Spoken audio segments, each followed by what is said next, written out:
Hello friend, welcome to my channel JD science classes में आप सभी का स्वागत है।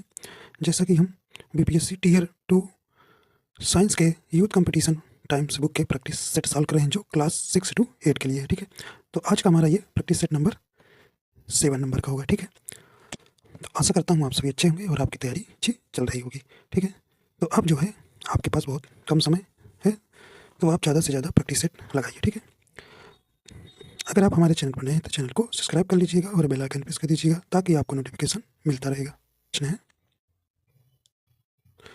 यानी कि 1 पिकोमीटर स्पेस के बराबर है, तो आपको बताना है 1 पिकोमीटर इक्वल टू कितना होता है।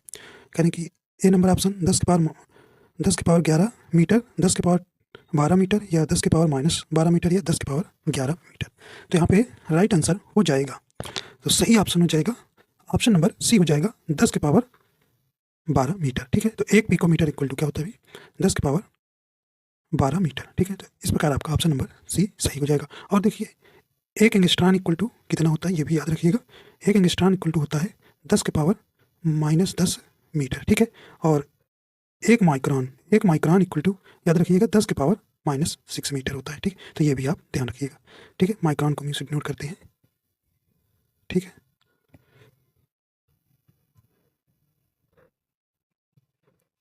ठीक है, तो इस प्रकार आपका यहाँ पे ऑप्शन नंबर सी सही हो जाएगा। ये भी आप दोनों यूनिट ध्यान रखिएगा, कभी ऐसे ही पूछ लेता है तो न्यूमेरिकल में भी कभी कभी काम आता है। अगला है, कहने कि यदि एक वस्तु का संवेग 3 गुना कर दिया जाए तो इसकी गतिज ऊर्जा होगी। तो यहाँ पे आपको बताना है कि यदि एक वस्तु का संवेग 3 गुना कर दिया जाए तो इसकी गतिज ऊर्जा क्या हो जाएगी। तो देखिए, तो गतिज ऊर्जा एवं संवेग में आपको संबंध पहले ध्यान रखना है। तो के गतिज ऊर्जा और संवेग में संबंध क्या होता है, के इक्वल टू होता है पी स्क्वायर बाई 2m। तो ठीक, इसको आपको ध्यान रखना है। अब प्रथम स्थिति में वस्तु का संवेग माना जाए तो k1 मान लीजिए, k1 इक्वल टू मान लीजिए p² बाई 2m हो जाएगा। और k2 कहने की ये k2 मानेंगे संवेग 3 गुना कर दिया जाए, तो अगर क्या हो जाए 3 गुना कर दिया जाए कहने का मतलब कि 3p हो जाएगा। 3p का स्क्वायर इसको कर दीजिए और बटे 2m रहेगा। ठीक है, तो इसको ये आपको पहला वाला k1 आपको समीकरण 1 मान लीजिए, और इसको जो है आप क्या करेंगे 9p स्क्वायर बाई 2m। तो ये इक्वेशन आप सेकंड मान लीजिए। ठीक है, अब ये इक्वेशन आप सेकंड मान लीजिए। अब इक्वेशन 1 एंड 2 से, तो k2 इक्वल टू क्या हो जाएगा, देखिए ये इतना, देखिए ध्यान दीजिएगा, ये इतना p² बाई 2m। देखिए पहले क्वेश्चन में k1 रख सकते हैं क्या भाई, तो यहाँ पे 9k1 हो जाएगा। ठीक है, 9k1, तो यही आपका आंसर हो जाएगा, यही आपका आंसर हो जाएगा। ठीक है, तो p² बाई 2m क्या रख दिए, k1 इसके स्थान पर रख दिए, तो k2 इक्वल टू 9k1। तो कितना हो जाएगा इसके यहाँ पे, तो सही ऑप्शन हो जाएगा कौन सा, तो ऑप्शन नंबर यहाँ पे सी नंबर राइट हो जाएगा। मूल मान का 9 गुना हो जाएगा। ठीक है, पहले से अपने कितना गुना बढ़ जाएगा, ये 9 गुना। ठीक है, तो इसकी गतिज ऊर्जा कितने गुना हो जाएगी, 9 गुना हो जाएगी। तो इस प्रकार आपको ध्यान रखना है। तो ये संवेग और गतिज ऊर्जा में, काइनेटिक एनर्जी में, इम्पल्स और काइनेटिक एनर्जी में आपको संबंध जरूर याद रखना है, तभी आप ये न्यूमेरिकल बनेगा। ठीक है, ये देखते हैं अगला है, कहने के निम्नलिखित में से दाब का बीमा सूत्र है, तो आपको प्रेशर का डायमेंशन बताना है। चलिए देखिए, तो आप जानते हैं क्या, P इक्वल टू दाब प्रेशर इक्वल टू होता है F, मतलब बल, फोर्स कहते हैं जिसे, और क्षेत्रफल क्या कहते हैं, क्षेत्रफल, एरिया। ठीक है, क्षेत्रफल, तो एरिया से डिनोट करेंगे। तो देखिए बल की डायमेंशन क्या होती है भाई, बल की डायमेंशन क्या होती है, M L, कैपिटल में रहेगा सब, M L T-2 होता है। और एरिया का डायमेंशन, क्षेत्रफल का डायमेंशन क्या होगा, मीटर स्क्वायर, मीटर को एल से डिनोट करते हैं। ठीक है, तो एल स्क्वायर हो जाएगा। अब देखिए काट पीट कर लीजिए, तो देखिए एल स्क्वायर ऊपर जाएगा तो एक माइनस में हो जाएगा। ठीक है, तो ये बचेगा एल माइनस का 1 हो जाएगा, क्योंकि ऊपर जाने पे माइनस होती है पावर। ठीक है, और टी के पावर -2।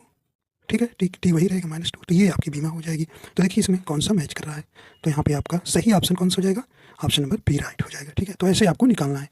ठीक है, चलिए आगे देखते हैं। अगला प्रश्न है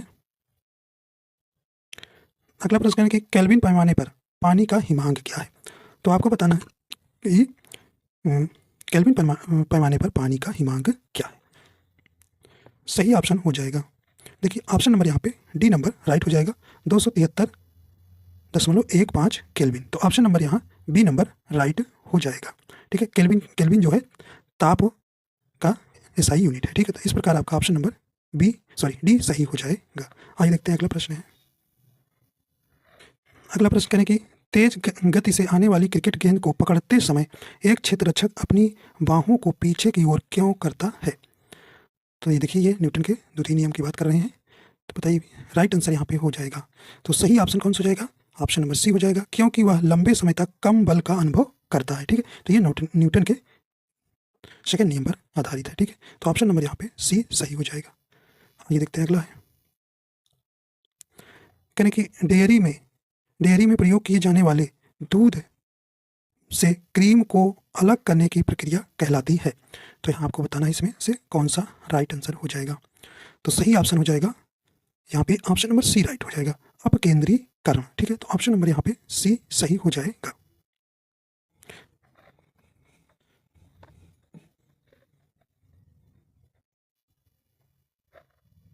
कहने कि उस तापमान को क्या कहते हैं जिस पर वायुमंडलीय दाब पर द्रव उबलना शुरू कर देता है?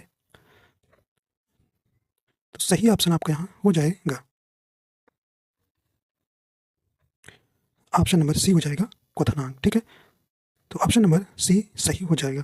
तो वह ताप जिस पर किसी तरह का वाष्प दाब वायुमंडलीय दाब के बराबर हो जाता है क्वथनांक कहलाता है। ठीक है, और इस ताप पर द्रव जो है उबलना शुरू कर देता है। ये देखते हैं अगला है। कहें कि हवा में ध्वनि का वेग लगभग कितना होता है? तो हवा में जो है ध्वनि का वेग कितना होता है यहाँ आपको बताना है।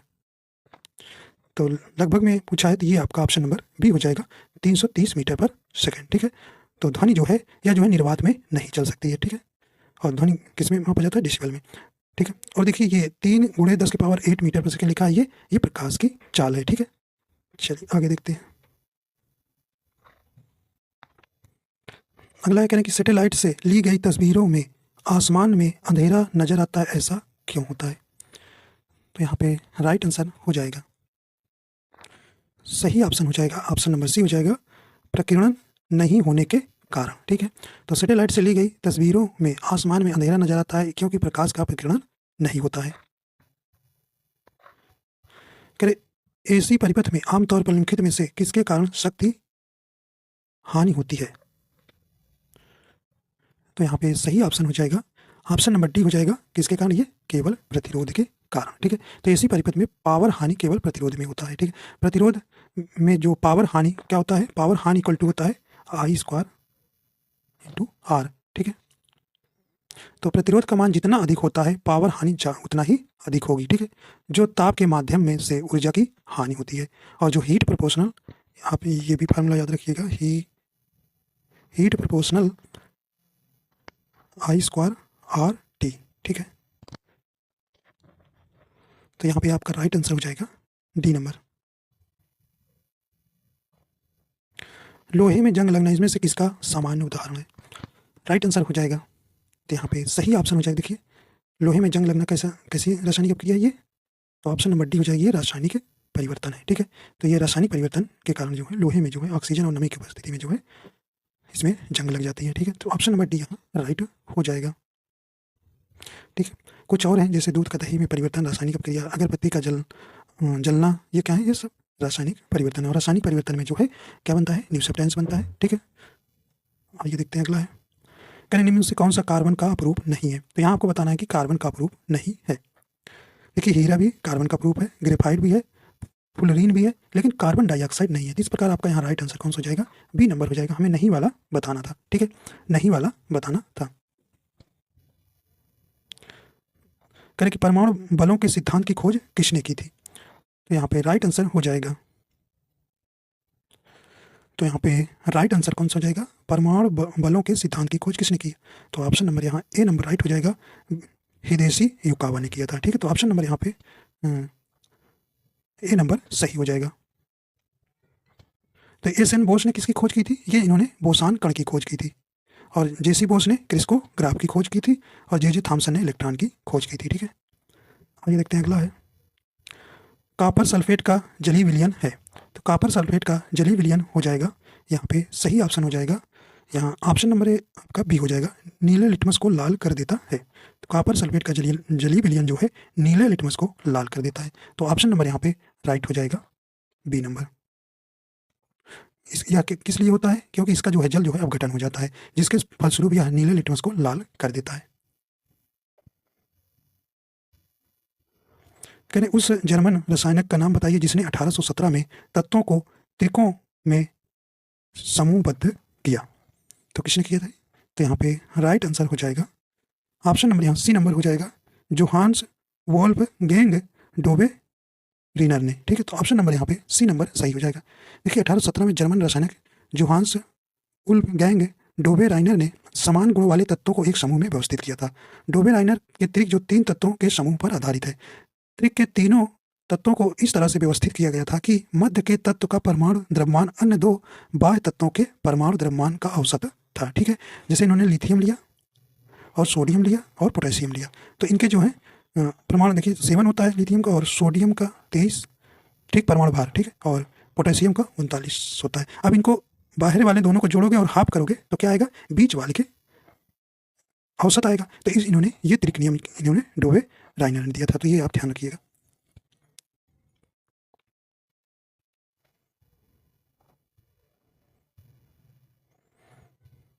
करें नाइट्रोजन का प्रयोग विद्युत बल्बों में किया जाता है, क्योंकि तो क्यों किया जाता है? अभी यहाँ पे नाइट्रोजन का प्रयोग जो है विद्युत बल्बों में किया जाता है, ये क्यों किया जाता है?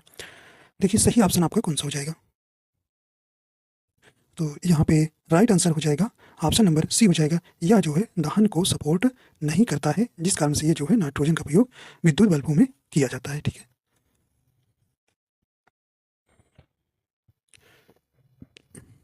करें प्याज काटते समय आंखों में जलन पैदा करने वाला यौगिक कौन है?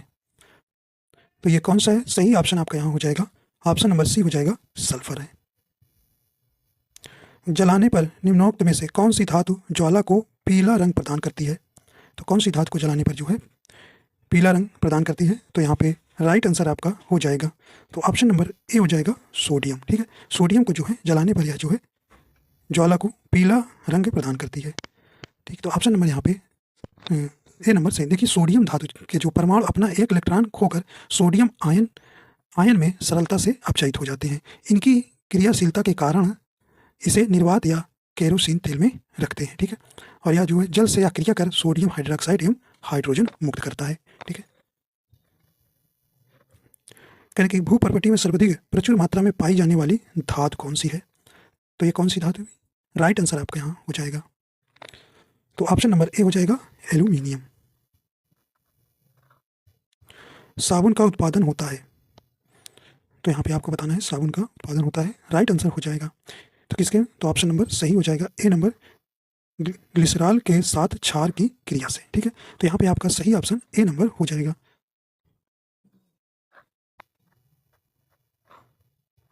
रक्तचाप को मापने के लिए चिकित्सकों द्वारा उपयोग किए जाने वाले उपकरणों का नाम बताइए। तो यहाँ पे राइट आंसर हो जाएगा ऑप्शन नंबर यहाँ पे बी नंबर राइट हो जाएगा, स्पिग्मो मैनोमीटर। ठीक है, तो ऑप्शन नंबर बी सही हो जाएगा। देखिए इकोकार्डियोग्राम से क्या मेजर किया जाता है? यह जो है हृदय की जांच किया जाता है। ठीक है, और स्टेथोस्कोप द्वारा लंग से होने वाली आवाज़ तथा स्पायरोमीटर द्वारा किसका नापा मेजर किया जाता है? ये लेंस की क्षमता को बेहतर बनाया जाता है। सॉरी, यहाँ पे लंग्स है। ठीक है, लंग्स की क्षमता को बेहतर बनाया जाता है, तो यहाँ पे सही ऑप्शन आपका यहाँ बी नंबर राइट हो जाएगा। कहें कि हमारी जीवा पर कौन सा अभिग्राही रिसेप्टर स्थित होता है? तो यहाँ पे राइट आंसर हो जाएगा, तो ऑप्शन नंबर यहाँ पे आपका सही हो जाएगा, ऑप्शन नंबर सी हो जाएगा, रस संवेदी। ठीक है, तो ऑप्शन नंबर सी सही हो जाएगा। देखिए यहाँ पे 3 जीवों में आपसे पूछा जाता है कि जो मीठे स्वाद का, खट्टे स्वाद का, नमकीन और कड़वा स्वाद का जीभ के किस भाग में होता है? ठीक है, तो देखिए आगे वाले भाग में मीठे का, ठीक है, आगे वाले मीठे का स्वाद अनुभव होता है। ठीक है, और मध्य भाग में आपको नमकीन। ठीक है, मध्य भाग में नमकीन का, और नमकीन और खट्टे का। ठीक है, और देखना है पिछला भाग में जो है आपको कड़वा का स्वाद अनुभव होता है। ठीक है, तो ये आपको क्रम से याद रखना है, क्योंकि इस पे पूछा जाता है प्रश्न। ठीक है, तो यहाँ पे ऑप्शन नंबर आपका यहाँ सी नंबर सही हो जाएगा। कह रहे दांत का एनामेल किससे बना है, तो आपको बताना है दांत का एनामेल किससे बना हुआ है। राइट आंसर हो जाएगा, तो ये किससे बना हुआ है, ऑप्शन नंबर यहाँ पे आपका डी हो जाएगा, कैल्शियम फास्फेट का। ठीक है, तो दांत का एनामेल जो है कैल्शियम फास्फेट का बना होता है। देखिए दांत जो है 3 परतों का बना होता है। देखिए इसके जो ऊपरी परत जो सबसे कठोर होता है इनेमल कहलाता है, जो मानव शरीर का सबसे कठोर पदार्थ है। ठीक है, और इसके नीचे नीचे की परत को डेंटाइल कहते हैं, और इसमें सबसे नीचे की परत को पल्प कहते हैं। ठीक है, पल्प कहते हैं। तो इस प्रकार आपको ध्यान रखना है। और ये देखते हैं अगला है, कह रहे कि हृदय की धड़कन का पता लगाने में निम्न में से कौन सा यंत्र सहायक है, तो ये कौन सा सहायक है यंत्र, राइट आंसर हो जाएगा, तो ऑप्शन नंबर ए हो जाएगा स्टेथोस्कोप का। ठीक है, देखिए इसका आविष्कारक कौन थे, स्टेथोस्कोप का, तो ये रेने लेनेक ने किया था। कब किया था, 1816 में। ठीक है, ठीक है, देखिए स्पायरोमीटर से क्या मेजर किया जाता है, इसमें जो मानव फेफड़ों की श्वसन दर के मापन में किया जाता है। थर्मामीटर आप जानते हैं तापमान मापने में, और स्पेगनोमेनोमीटर अभी बताया रक्त चाप के मापन में प्रयोग किया जाता है। आइए देखते हैं अगला है, कह रहे कि मानव शरीर की पीएच रेंज कितनी होती है, बताइए, राइट आंसर हो जाएगा, तो यहाँ पे राइट आंसर आपका यहाँ सही हो जाएगा, ऑप्शन नंबर डी राइट हो जाएगा। 7.35 से 7.45 तक होता है मानव शरीर का पीएच रेंज। ठीक, तो ऑप्शन नंबर यहाँ पर आपका डी नंबर राइट हो जाएगा। देखिए पीएच मान जो है अगर 7 से अधिक है तो यह कैसा होगा, क्षारीय होगा। ठीक है, क्षारीय प्रकृति का होगा, और 7 से अगर कम है तो यह तत्व कैसा रहेगा, अम्लीय प्रकृति का रहेगा। ठीक है, और 7 रहेगा तो उदासीन रहेगा। देखिए कुछ जो है आपसे पीएच वैल्यू पूछी जाती है। देखिए जैसे समुद्र जल के पूछ ले तो ये 4.8 होता है, और रक्त का कई बार पूछा गया है पीएच वैल्यू, तो ये 7.4 होता है। लार का भी बहुत बार पूछा गया है, लार का कितना होता है, 6.5। ठीक है, और दूध का आप जानते हैं 6.4 होता है, और सिरका का 2.4 होता है, और नींबू का 2.2 होता है। ठीक, तो ये आप कुछ याद रखिएगा, इसमें आपको रक्त का ध्यान तो देना है और लार वाला। ठीक है, ज़्यादा इंपॉर्टेंस है। चलिए आगे देखते हैं, कल के पहले चरण के आरंभ में ऑक्सी शोषण के दौरान उत्पन्न उभयनिष्ठ उत्पाद निम्न में से कौन सा है, तो यहाँ पर राइट आंसर हो जाएगा, यहाँ पे ऑप्शन नंबर आपका यहाँ पे बी नंबर राइट हो जाएगा, पायरुवेट होता है। ठीक, तो ऑप्शन नंबर यहाँ पे बी सही हो जाएगा। अगला देखते हैं, कहने के निम्न में से कौन सा भाग प्रकाश को मानव आंख में प्रवेश करने की सुविधा प्रदान करता है, तो कौन करता है, तो ऑप्शन नंबर यहाँ पे राइट कौन सा हो जाएगा, ऑप्शन नंबर सी हो जाएगा, कार्निया। ठीक है, कार्निया करता है, और कार्निया का ही दान किया जाता है। ठीक है, तो ऑप्शन नंबर यहाँ पे सी नंबर सही हो जाएगा। देखिए रेटिना पर ही वस्तु का प्रतिबिंब बनता है। ठीक है,